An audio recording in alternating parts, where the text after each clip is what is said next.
America అనే ఒక పెద్ద వ్యాపారస్తుడు వ్యాపారస్తురాలా లేకపోతే వ్యాపారస్తుడా అని చెప్పొచ్చు. ఎందుకంటే అమెరికా యుద్ధం చేసినా, అమెరికా శాంతి ప్రతిపాదనలు చేసినా దాని వెనక వ్యాపార ప్రయోజనాలే ఉంటాయి. వేరే ప్రయోజనాలు ఏమి ఉండదు. ఈ ప్రపంచంలో ఇది అనేక సార్లు ప్రూవ్ అయినమాట. గతంలో ఐసిస్ని వాళ్ళే తయారు చేశారు. తర్వాత బిన్ లాడెన్ని వాళ్ళే తయారు చేశారు. బిన్ లాడెన్‌తో జార్జ్ డబ్ల్యూ బుష్ వ్యాపార సంబంధాలు ఉన్నాయనేది అందరికీ తెలుసు. ఎక్కడ వాళ్ళు శాంతన్నా, ఎక్కడ యుద్ధమన్నా దాని వెనక అమెరికా ఆర్థిక ప్రయోజనాలు, వ్యాపార ప్రయోజనాలే ప్రధానంగా ఉంటాయి. వేరే ఏముండవు. ఇప్పుడు ప్రెసిడెంట్‌గా ఉన్న డొనాల్డ్ ట్రంప్ ఎవరు? అతిపెద్ద వ్యాపారస్తుడు. వ్యాపారస్తుల్లో ఒకడు ప్రపంచంలో. ఆయనకు మొత్తం 144 కంపెనీలు ఉన్నాయి. ఆ 144 కంపెనీల వ్యాపారాలు 25 దేశాల్లో ప్రత్యక్షంగా ఉన్నాయి. ఇండైరెక్ట్‌గా చాలా దేశాల్లో ఉన్నాయి. ప్రత్యక్షంగా ఇండియాతో సహా 25 దేశాల్లో ఆయన ట్రంప్ కంపెనీలు 144 కంపెనీలు ప్రత్యక్ష వాటా కలిగి ఉన్నాయి. ఇప్పుడు ఒక కొత్త వార్తని టైమ్స్ ఆఫ్ ఇండియా గ్రూపు బయటికి తీసింది. దాని మీద నేను కొంత రీసెర్చ్ చేశాను వివిధ సోర్సెస్లో. ఇదొక సంచలనమైన వార్త ఇప్పుడు బయటకు వచ్చింది. ఇన్ని రోజులు ఏంటి అసలు ట్రంప్కి ఏంటి అవసరము? యుద్ధం స్టార్ట్ అయినాక కూడా జేడీ వాన్స్ ఏమన్నాడు? అది వాళ్ళిద్దరి గొడవ, మాకు సంబంధం లేదు, మేమేమన్నా ఉంటే ఆపమని అడుగుతాం తప్ప మేము ఇంటర్ఫియర్ కామని ప్రకటించాడు. 24 గంటలు కాకముందే ట్రంప్ యుద్ధ విరమణ జరిగింది, కాల్పుల విరమణ జరిగింది, సీజ్ ఫైర్ జరుగుతుంది, మేము మధ్యవర్తిత్వం వహించిన దానికి మేము ఆనందిస్తున్నాము, అభినందిస్తున్నాము, అసాధారణమైన కామన్ సెన్స్, ఇంటెలిజెన్స్ చూపించారు 2 దేశాలు అని పొగిడాడు. ఆ తర్వాత నేను ట్రేడ్ ఆపేస్తానన్నాను. ఇండియా భయపడింది, పాకిస్తాన్ భయపడింది, చర్చలకు వచ్చాయన్నాడు. ఆ తర్వాత వీళ్ళిద్దరు కలిసి డిన్నర్ మీటింగ్, మంచి నైస్ డిన్నర్ మీటింగ్ ఏర్పాటు చేసుకుని చర్చలు చేస్తే బాగున్నాడు. సో ఇప్పుడు ఏమైంది? అసలు ట్రంప్కి ఏం పని? ట్రంప్కి శాంతి కావాలని, ఆయనేమి శాంతి కాముకుడు కాదు. ఇప్పుడు గాజాలో 50,000 మందిని చంపించడానికి ట్రంపే కాదు. ట్రంప్ కాకపోతే అమెరికా. ఎందుకంటే అమెరికా సపోర్ట్ లేకపోతే నెతన్యాహు ఒకరోజు కూడా యుద్ధం చేయలేడు అక్కడ. సో మొత్తం హెల్ప్ చేస్తూ ఉండేది ఇదే. మరి 50,000 మందిని అక్కడ దారుణంగా చంపించిన వ్యక్తి శాంతి గురించి మాట్లాడుతుంటే అంతకంటే దారుణమే ఉంటుంది. కాబట్టి ట్రంప్ ఏది మాట్లాడినా దాని వెనక వ్యాపార ప్రయోజనాలు ఉంటాయి. ట్రంప్ పక్కా వ్యాపారస్తుడు. అతను ఇప్పటి వరకు అమెరికన్ ప్రెసిడెంట్లలో వ్యాపారవేత్త ప్రెసిడెంట్ అయినవాడు ఇతనే మొదటివాడు. కాబట్టి అలాంటి వాడు ఇండియా పాకిస్తాన్ మధ్య శాంతి కోరుకుంటున్నాడంటే నమ్మడానికి ఇక్కడ ఎవరు లేరు.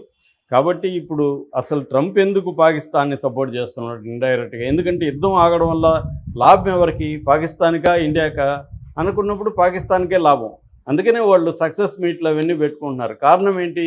ఇండియా పైచేయి సాధించింది, ఇండియా పాకిస్తాన్ని బలంగా దెబ్బతీసింది, వాళ్ళ ఎయిర్ బేసులు 11 ఎయిర్ బేసుల మీద అటాక్ చేసింది. ఆ తర్వాత వాళ్ళ నూర్ఖాన్ ఎయిర్ బేసు అదేంటంటే వాళ్ళ న్యూక్లియర్ ఫెసిలిటీకి దగ్గరగా ఉన్న ఎయిర్ బేస్, అది కిరణా హిల్స్ దగ్గరగా ఉన్న ఎయిర్ బేస్, దాని మీద చేసింది. దాంతో న్యూక్లియర్ ఇది కూడా, అంటే వాళ్ళ స్టోరేజ్ ఫెసిలిటీ కూడా డ్యామేజ్ అయింది అన్న వార్తలు వినిపిస్తున్నాయి. దాని మీద ఇంటర్నేషనల్ మీడియా కూడా స్పందించింది. అంటే ఒక పక్క పాకిస్తాన్ పెద్ద స్థాయిలో దెబ్బతిన్న క్రమంలో సడన్గా అయిన మోడీకి చెప్పి ఆపిచ్చాడు అంటే అర్థం ఏంటంటే క్లియర్గా ట్రంప్ ప్రయోజనాలు ఏవో పాకిస్తాన్లో ఉన్నాయి. దీని మీద ఇన్వెస్టిగేషను మొదలుపెట్టి టైమ్స్ ఆఫ్ ఇండియా బయటికి తీసిన అంశాలు ఏమున్నాయనేది ఇప్పుడు మనం మాట్లాడుకుందాం. పాకిస్తాన్లో క్రిప్టో కరెన్సీ అంటారు. ఇవాళ మన అందరికి క్రిప్టో కరెన్సీ గురించి తెలియని వాళ్ళు ఎవరు ఇండియాలో కూడా ఉండరు. బిట్కాయిన్ ఈ పేర్లు విన్నోళ్ళు ఎవరు ఉండరు. అలాగే క్రిప్టో కరెన్సీ అనేది ఇవాళ ప్రపంచంలో అతిపెద్ద వ్యాపారాల్లో అదొకటి. పాకిస్తాన్లో మొత్తం ప్రపంచంలో క్రిప్టో బేసిస్ అంటారు. క్రిప్టో బేసిస్లో పాకిస్తాన్ 9వ ప్లేస్లో ఉంది. అంటే పాకిస్తాన్లో క్రిప్టో వ్యాపారం అనేది పెద్ద స్థాయిలో జరుగుతుంది. మొత్తం ఈ క్రిప్టో కరెన్సీలో 2.5 కోట్ల మంది పాకిస్తాన్ ప్రజలు ఆల్రెడీ మెంబర్స్గా ఉన్నారు. పాకిస్తాన్ జనాభా ఎంత? 25 కోట్లు. అంటే దాదాపు 10% పైన పాకిస్తాన్ ప్రజలు క్రిప్టో కరెన్సీలో ఉన్నారు. దాదాపు $300 బిలియన్ వ్యాపారం ఇయర్కి యాన్యువల్గా బిజినెస్ జరుగుతుంది పాకిస్తాన్లో. ఇప్పుడు ఏమైందంటే పాకిస్తాన్కి ఒక పాకిస్తాన్ క్రిప్టో కౌన్సిల్ అని ఒక సంస్థ ఉంది.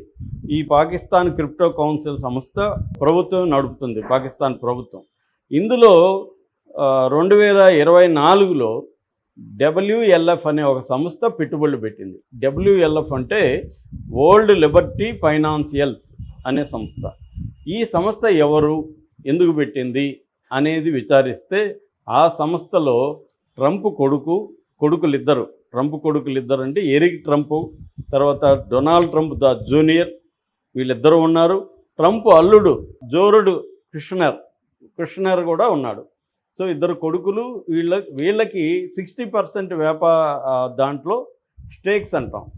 అంటే దాంట్లో వీళ్ళ షేర్ ఎంత ఈ కంపెనీలో, WLF అనే కంపెనీలో వీళ్ళ ముగ్గురి షేర్లు, అంటే ఇద్దరు కొడుకులు అల్లుడు, వీళ్ళ ముగ్గురు షేర్లు 60% ఉన్నాయి. సేల్స్లో 75% వీళ్ళకి చెందుతున్నట్టుగా అగ్రిమెంట్ కూడా ఉంది ఆ కంపెనీలో. ఇప్పుడు ఆ కంపెనీ పాకిస్తాన్కి సంబంధించిన పాకిస్తానీ క్రిప్టో కౌన్సిల్లో పెట్టుబడులు పెట్టింది. ఎంత పెట్టిందంటే దాదాపు 300 కోట్లు ఇన్వెస్ట్ చేసింది ఆ కంపెనీలో ఇప్పుడు 2024లో. దీనికి అడ్వైజర్గా చాంగ్పింగ్ జియో అనేవాడిని పెట్టింది. ఈ చాంగ్పింగ్ జియో ఎవడంటే బినాన్స్ అనే ఒక క్రిప్టో కంపెనీ ఉంది. ఈ బినాన్స్ ఓనర్ అనమాట, ఇతను వ్యవస్థాపకుడు, అతను పెట్టింది. తర్వాత ఈ కంపెనీలో, ఈ BLF కంపెనీలో ప్రధానంగా నడుపుతున్న వ్యక్తి, అంటే వీళ్ళేమో వెనకుండి డబ్బులు పెట్టారు, వీళ్ళు ముందున్నట్లేదు. ఎవరు, ట్రంప్ బ్యాచ్ కొడుకులు కానీ అల్లుడు కానీ ముందున్నది ఎవరంటే జచారీ విట్కాప్ అనేవాడు. ఈ జచారీ విట్కాప్ ఎవడంటే స్టీవ్ విట్కాప్ అనేవాడి కొడుకు. ఈ స్టీవ్ విట్కాప్ ఎవడంటే ట్రంప్కి గోల్ఫ్లో ఫ్రెండ్ అనమాట, వ్యాపార భాగస్వామి. దాదాపు 20-30 దేశాల్లో ఈ స్టీవ్ విట్కాప్ వ్యాపారాలు ఉన్నాయి. తర్వాత అనేక శాంతి చర్చలకి ట్రంప్ తరపున ఇతనే దూతగా వెళ్తాడు. For example Israel,